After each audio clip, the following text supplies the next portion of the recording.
老陈讲故事啊，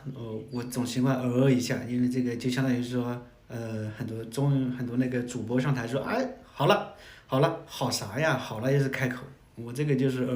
开头啊，好吧。我这一次说的一个现象，就是，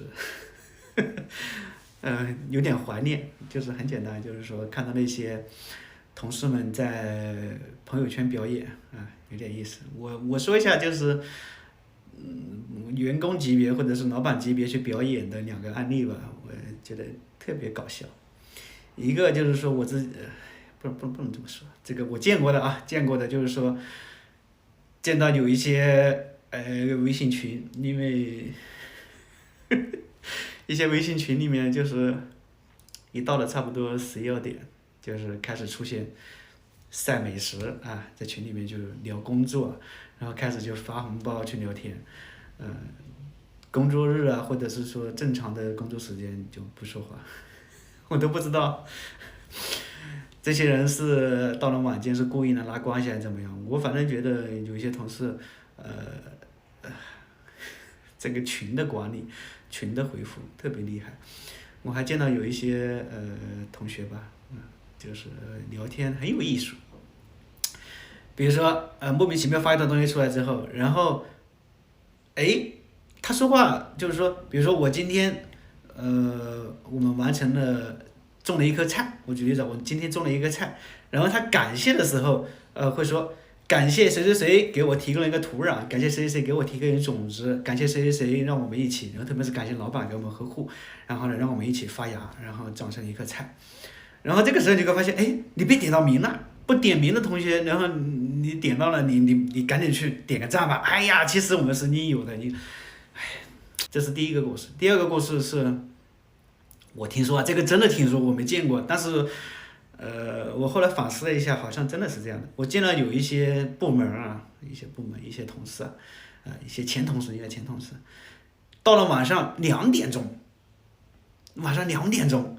他在群里面给我发一大篇的，或者是说今天的小结，昨天的小结不是今天小结，因为今天才2点钟嘛，昨天的小结，然后注意事项，哇，一看就知道这个绝对不是常人去做的那个，哎呀，特专业。然后你会发现，或者是你第二天起床一看，哇，人家这么辛苦的工作啊，对吧？那什么，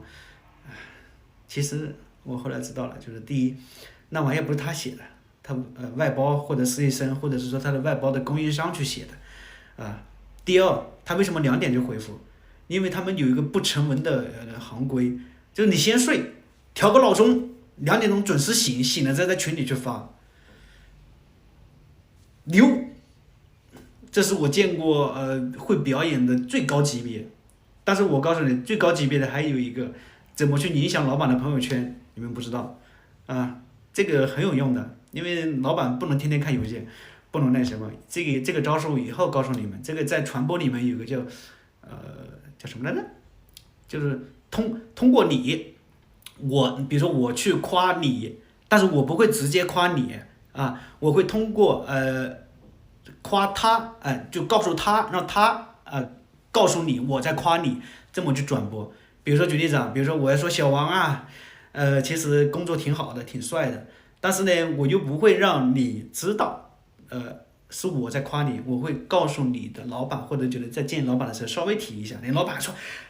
他见到你的时候，老板见你的时候就说：“哎，我上次见到那个谁谁，哎，他对你印象挺好啊。”你看，高吧？这个叫影响，这个叫传播，这个才叫做细水无声最高级别。这个以后教大家怎么做，好吧？至于我之前说那两个案例，我见过太 low 了，现在还有，现在大家还有大家还有多了去了。下一期见，拜拜。喜欢就收听，不喜欢也无所谓。拜拜。